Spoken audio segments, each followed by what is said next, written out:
دوستوں ماں باپ کے سامنے اف مت کرو. ایک بالش کے تھے جب ماں ہگاتی تھی وہ متاثر تھی. اب ذرا بڑے ہوئے تو جناب سینہ تان کے کھڑے ہو گئے. چھڑکنا بھی حرام. اتنا کہنا کیا بکتی ہیں آپ, کیا بولتے ہیں آپ, یعنی وہ کرنا یہ بھی حرام ہے. مکروہ وکروہ نہیں ہے, گناہ کبیرہ. ماں کی ناراضگی پر کلمہ نصیب نہیں ہو رہا تھا ایک صحابی کو, آپ نے اس کی والدہ کو بلا کر معافی کرائی, تب جا کر کلمہ نصیب ہوا. آج ہم لوگوں کیا بہت زیادہ یہی چیزیں سیکھنے کی ہیں. آج تصوف نام تسبیحات کا رکھ لیا گیا ہے. تہجد قضا نہ ہو, اشراق قضا نہ ہو, اوابین قضا نہ ہو, ہر وقت ہاتھ میں تسبیح تلاوت, جب دیکھو ہونٹ کھلے رہے ہیں. لیکن جب مخلوق کے ساتھ معاملہ پیش آتا ہے, ماں باپ کے معاملے پیش آتے ہیں, وہاں ادب اور وہاں اکرام والدین, وہاں ضبط تحمل پڑوسی بھائی عزیز و خالق, وہاں ضبط تحمل حلیم نہ ہو. اسی لیے سرور عالم صلی اللہ علیہ وسلم نے ایک عجیب دعا سکھائی, اللہم زینی بالحلم واکرمنی بالتقوی, ہمیں تقوی سے عزت نصیب فرمائیے. اللہم جملنی بالعلم, علم کا جمال ہو اور علم ہو حلم ہو. تقوی یہ چیز نبیوں کو دی جاتی ہے, علم اور حلم. اس کا بہت زیادہ احتیاط کرنا. منادات مقبول یہ دعا ہے, آپ اس میں دیکھ لیجیے گا, کچھ الفاظ کی ترتیب میں ممکن ہے آگے پیچھے ہو گیا. بہرحال تین چیزیں ہیں, علم, حلم, تقوی. ان تینوں میں سے جمال, زینت اور عزت. اللہ کا ادب, مخلوق کا بھی ادب ہے. کسی مخلوق کے ساتھ ایسی بات نہ سوچیے, نہ ایسی گفتگو کیجیے کہ اگر اس کا ابا موجود ہو تو اس سے وہ بات نہیں کر سکتے. کوئی لڑکا ہے یا لڑکی, اس سے تنہائی میں موقع دیکھا کوئی گفتگو کری, سوچو اگر اس کا ابا بھی ہو تو ہم ایسی کیا گفتگو کر سکتے ہیں جس میں کسی قسم کی نفسانیت یا خیانت ہو. ابا اگر نہیں ہے تو ڈرو پھر بھی ابا کا بھی ربا موجود ہے, سب کا ربا بڑے ہیں, وہ ہر وقت ساتھ ہے, وہ معاکم اینما کنتم. جس شخص سے جو معاملہ کرو, میرے دوستوں اور بزرگوں, یہ سوچو کہ اللہ تعالیٰ سن رہے ہیں کہ یہ میری مخلوق کے ساتھ کس نوعیت کی گفتگو کر رہا ہے. بعض وقت بظاہر شفقت اور احسان کی گفتگو ہوتی ہے, باطن میں اپنے نفس کی شہوت کی تکمیل ہوتی ہے. دیکھو اپنے نفس کا خود جائزہ لیجیے کہ میں اس لڑکے یا لڑکی کی جو پر احسان کر رہا ہوں, اس میں کہیں میرے نفس کی سازش تو نہیں. حدیث پاک میں ہے الخلق عیال اللہ, پوری مخلوق اللہ کی عیال ہے. عیال کے معنی آپ حضرات کو معلوم ہے, اہل و عیال. عیال کی کیا معنی ہے؟ اہل و عیال ہے, گھر والے. اللہ تعالیٰ کے پیارے رسول صلی اللہ تعالی علیہ وسلم فرماتے ہیں الخلق عیال اللہ, پوری مخلوق اللہ کی عیال ہے, اہل و عیال. فاحب الخلق الی اللہ, تمام مخلوق میں سب سے زیادہ محبوب اللہ کا وہ بندہ ہے من احسن الی عیالہ, جو اللہ کی مخلوق کے ساتھ بھلائی سے پیش آتا ہے. اکملکم ایمانا احسنکم خلقا, سب سے کامل ایمان اس کے ہوں گے جس کے اخلاق اچھے ہوں گے. تہجد وزن نہیں ہوگی, یہاں کی تسبیحات وزن نہیں ہوں گے, آپ کے اخلاق سے آپ کا کمال ایمان پرکھا جائے گا. حدیث الفاظ کی اکملکم ایمانا, تم میں سے سب کا ایمان کامل اس کا کامل ایمان ہے جس کے اخلاق مخلوق خدا کے ساتھ اچھے. آپ سوچیے ایک شخص ابا کسی سے بہت ہی بڑے ادب سے پیش آتا ہے, ہر وقت حضور پانی لاؤں, حضور مرنڈا لاؤں, لائیے آپ کو پیر دبا دوں, سر میں تیل لگا دوں, حضور کر رہا ہے, لیکن اس کے اولاد کو ستا رہا ہے. آپ بتائیے یہ حضوری کام دے گی؟ اللہ تعالیٰ کی عبادت میں چاہے کمی ہو جائے, فرض واجب سنت موقع ضروری کر لیجیے, لیکن خدا کے لیے کسی مخلوق پر اپنے سے ظلم نہ ہونے دیجیے. اکثر میں ایسے حقوق بیان کرتا ہوں تو خواتین کے زیادہ بیان کرتا ہوں, تو بعض بڈھے دوستوں نے کہا کہ صاحب آپ تو ہمیشہ بیویوں کے حقوق بیان کرتے ہیں, لیکن یہ بھی تو ہمارے ساتھ ہے, وہ ہم پر وہی مطالبہ کرتے ہیں, ہمارا بھی کچھ حق ہے. اس لیے بھائی میری ماں بہنیں اور میری بیٹیاں بھی آتی ہیں, ان سے گزارش ہے کہ اپنے شوہروں کو خوش رکھو. اگر کبھی شوہر سے کوئی تکلیف بھی پہنچ جائے تو مولانا رومی کا یہ شعر پڑھ لیا کرو, لذتیں دستے شکر بخشے کو داشت, اندری گپتی سے تلخی کے گزاشت.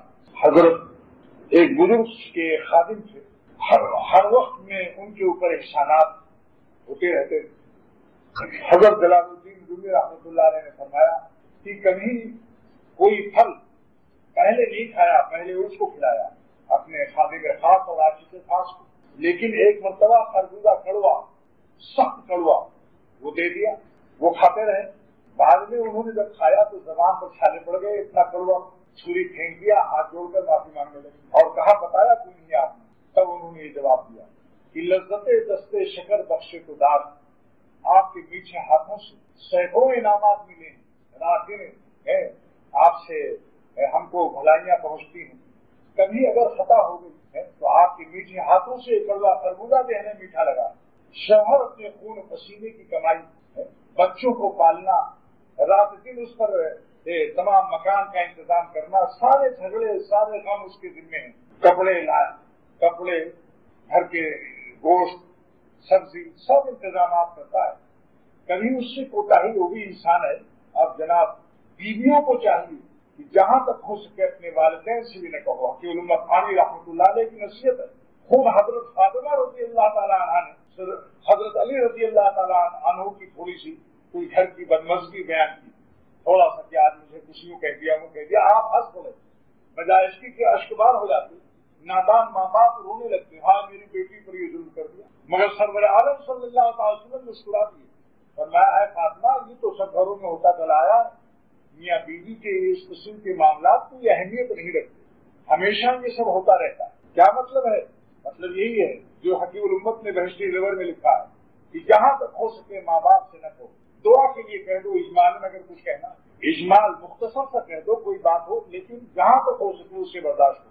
ناشکری کی وجہ سے بہت سی عورتیں جہنم میں جائیں گی، ان میں یہ مرض ناشکری کا ہوتا ہے۔ حکیم الامت فرماتے ہیں کہ پہلے حدیث سن لیجیے، حضرت ابراہیم علیہ السلام مکہ شریف تشریف لائے، مکہ شریف میں حاضری دی، حضرت اسماعیل علیہ السلام کی بیوی سے پوچھا کیا حال ہے، وہ کہیں شکار پر یا کسی کام سے گئے ہوئے، کہنے لگے کیا حال ہے، بس اچھا حال نہیں، تکلیف سے گزر ہو رہی۔ فرمایا اچھا جب آئے تمہارے شوہر کو کہہ دینا کہ چوکھٹ بدل دیں، چوکھٹ بدل دیں۔ حضرت اسماعیل علیہ السلام جب آئے تو کہا کہ ایک بڑے میاں آئے تھے اور کہہ رہے تھے کہ پوچھا کیا حال ہے، میں نے کہا اچھا حال نہیں، تنگی کچھ پریشانی سے گزر رہی، تو انہوں نے کہا چوکھٹ بدل، اپنے شوہر سے کہا چوکھٹ بدل دیں گے، تو حضرت اسماعیل علیہ السلام نے فرمایا وہ میرے باپ تھے ابراہیم علیہ السلام، اور چوکھٹ بدلنے کا مطلب یہ میں تمہیں چھوڑ دوں، تمہاری اس ناشکری کی وجہ سے تم نبی کی صحبت سے محروم ہو رہی۔ پھر دوسری بیوی آئی، پھر حضرت ابراہیم علیہ السلام حرم پاک میں حاضری ہوئی، فرمایا بیوی بڑی جی کیسے گزر ہیں، کہ بہت الحمدللہ بہت اچھا گزارا ہو رہا ہے، فرمایا اچھا اپنے شوہر سے کہہ دینا کہ چوکھٹ کی حفاظت کرے۔ حکیم الامت لکھتے ہیں بہشتی زیور میں اس واقعے کو بیان کرتے خواتین کے قصے لکھے ہوئے ہیں، کاش کی بہشتی زیور یہ طاقت یہ ملتا ہے جہیز میں اور ہمیشہ جزدان میں لپیٹا رکھا رہتا ہے، نہ مرد پر بہت کم لوگ پڑھتے ہیں، مرد ہو یا ہو، اس میں سب لکھا ہوا، نیک بیویوں کے قصے لکھے ہوئے۔